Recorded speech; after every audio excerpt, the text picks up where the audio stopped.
Assalamualaikum warahmatullahi wabarakatuh. Bismillah, alhamdulillah, ilahi anta maksudi, waridhaka matlubi, a'dini ridhaka wa mahabbataka wa ma'rifatak. Wa min qaulina munajatun wa sihabus sulamayati wal mirasi min hayatina Abu Bakrin wa Umar wa Utsman wa Ali tariqatuna ya Rasulullah sallallahu alaihi wasallam. Bismillahirrahmanirrahim. Alhamdulillah, sahabat Amjar yang dirahmati oleh Allah. Alhamdulillah kita sedang berada di bulan suci Ramadan ini, bulan yang penuh ampunan, yang penuh kasih sayang dari Allah Subhanahu wa taala.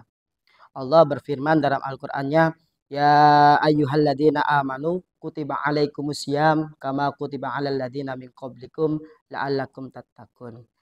Hai orang-orang yang beriman, diwajibkan atas kamu berpuasa sebagaimana orang-orang sebelum kamu, agar kamu menjadi orang yang bertakwa.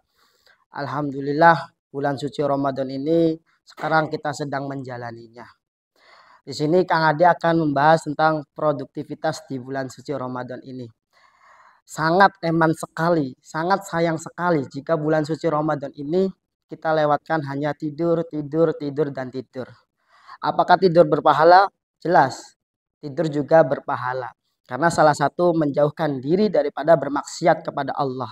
Tetapi sangat disayangkan jika bulan puasa ini kita tidak mendulang pahala yang Allah telah berjanji melipat gandakan dalam hal ini. Nah, di sini Kang Ade akan membagi tips produktivitas di bulan suci Ramadan ini.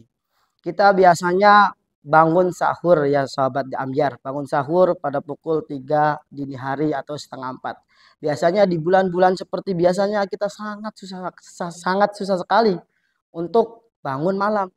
Alhamdulillah di bulan Ramadan ini mudah. Biasanya di desa-desa di mana selalu terdengar suara obrok-obrok membangunkan, alhamdulillah. Sebelum sahur terlebih dahulu kita bermunajat kepada Allah. Kita sholat tahajud dulu untuk menggapai ridhonya Allah. Ada salah satu beberapa manfaat daripada sholat tahajud. Yang pertama adalah diangkat derajatnya oleh Allah. Dan yang kedua adalah dikabulkan segala doa-doanya. Ada sebuah kisah dari Arab bahwasanya seorang syekh dari Arab, dia sedang pergi ke Mesir. Dia berada di Iskandaria dan ingin ke Kairo. Pada saat itu dia menelpon DKM daripada masjid yang ada di Kairo untuk izin menginap dan beristirahat sebentar karena sesudah subuh dia akan pergi lagi menuju Arab. Nah, saat sang syekh itu masuk ke dalam masjid, masjidnya begitu terang, tidak dipadamkan lampu-lampunya. Sang syekh itu melihat ada seorang pemuda yang sangat khusyuk sedang berdoa kepada Allah. Sampai dia menangis sejadi-jadinya. Sampai jika ada orang yang melihat daripada ratapan doanya, niscaya orang itu pasti akan bersedih dan juga bisa jadi menjadi menangis. Lalu sang syekh itu perhatikan pemuda itu. Setelah ia berdoa, sang syekh mendekatinya. Assalamualaikum, ucap sang syekh. Waalaikumsalam, pemuda itu menjawab. Sang syekh berkata, wahai pemuda, kenapa engkau sedemikian rupa berdoa kepada Allah? Apa masalahmu? Lalu sang pemuda berkata, ya syekh, demi Allah, saya sedang membutuhkan uang senilai 14.500 pon Mesir pada saat itu. Sedangkan istri saya harus dioperasi besok. Dan besok saya harus mempunyai uang. Kalau tidak, istri saya tidak bisa terselamatkan. Ucap pemuda itu. Lalu sang syekh berkata, teruslah berdoa kepada Allah nak. Teruslah meminta kepada Allah. Insya Allah, Allah akan memenuhi segala hajat-hajatmu. Lalu sang syekh pun istirahat di masjid itu. 1 jam 2 jam hingga masuk waktu subuh. Setelah waktu subuh azan, sang syekh itu bangun dan mendirikan sholat qobliyah subuh. Sesudah qobliyah subuh, sang syekh terdengar suara iqomah. Nah, karena DKM-nya tahu dia adalah seorang ulama, maka sang syekh itu diminta untuk menjadi seorang imam. Akan tetapi awalnya sang syekh itu menolak karena dia sangat-sangat lelah pada saat itu. Akan tetapi sang DKM itu, pengurus masjid itu, agak sedikit memaksa sang syekh dengan berkata, ya syekh, tidak apa-apa dengan surat-surat pendek. Akhirnya sang syekh itu menyetujuinya. Pada saat itu mikrofon masjid menyala dan terdengar suara percakapan Syekh itu dengan seorang DKM itu. Akhirnya salah satu seorang penggemar Syekh itu dari YouTube yang kebetulan dia memiliki apartemen di situ itu melihat mendengar suara seperti kenal. Akhirnya dia memutuskan untuk sholat di masjid itu.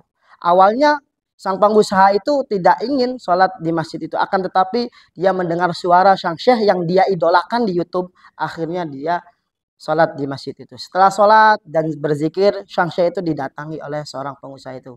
Assalamualaikum, ucap pengusaha itu.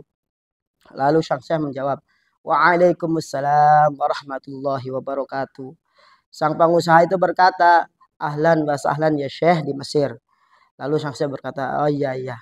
Lalu sang pengusaha itu meminta tolong kepada syekh, ya syekh, saya ingin meminta tolong kepada syekh. Lalu sang syekh berkata, meminta tolong apa wahai pengusaha? Lalu pengusaha itu berbicara, saya sudah menghitung-hitung zakat dari perusahaan saya senilai 14.500 pon. Akan tetapi saya bingung, ini mau dikemanakan. Lalu sang syekh pun menangis sejadi-jadinya. Menangis di hadapan seorang pengusaha itu. Lalu sang pengusaha bertanya, ya syekh, kenapa engkau menangis? Lalu syekh itu berkata, sini aku tunjukkan. Lalu pemuda itu ia panggil. Ia cari-cari syekh, ternyata ada di pojokan masjid. Lalu dipanggil, wahai fulan, kemarilah. Lalu kata syekh, fulan, ceritakanlah kisahmu. Lalu diceritakanlah cerita daripada pemuda itu. Ya syekh, demi Allah saya membutuhkan uang sebesar 14.500 pon pada saat itu. Akhirnya sang pengusaha pun menangis. Pengusaha dan syekh itu menangis. Dengan cecegukan dia menangis. Lalu pemuda itu terheran-heran. Ya syekh, kenapa engkau berdua menangis? Lalu syekh berkata, biarkan pengusaha ini yang akan menjelaskan. Setelah itu pengusaha itu menjelaskan, ya syekh, saya sudah seminggu yang lalu menyimpan uang sebesar 14.500 pon untuk saya zakatkan. Saya mencari-cari orang satu yang sekiranya bisa menyelesaikan masalah orang itu. Saya tidak mau membagi-bagikan zakat ini kepada beberapa orang, tapi saya ingin membagikan kepada satu orang sehingga masalah orang itu terselesaikan. Akhirnya seorang pemuda itu menatap ke langit-langit masjid dan dia berdoa, ya Allah, aku mencintaimu.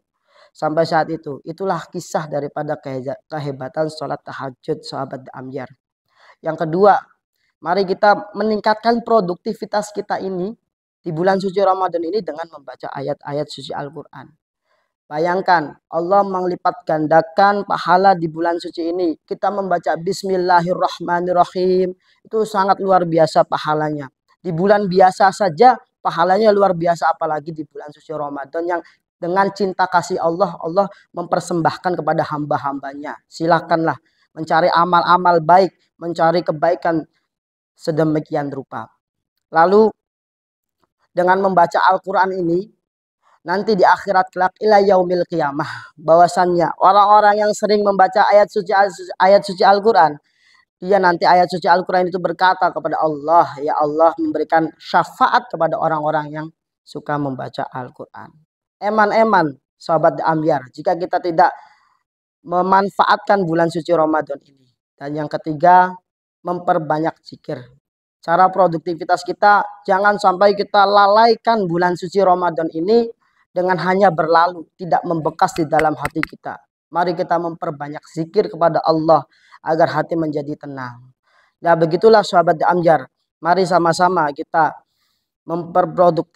memproduktivitaskan amalan-amalan di bulan suci Ramadan. Dan nanti bekasnya adalah ketika amalan-amalan kita diterima oleh Allah, maka kebaikan-kebaikan kita, amalan-amalan kita di bulan suci Ramadan ini akan terus berlanjut walaupun sudah bukan bulan suci Ramadan. Baik sahabat Ambyar, itu saja yang dapat Kang Ade sampaikan. Wallahu a'lam bishawab. Wassalamualaikum warahmatullahi wabarakatuh.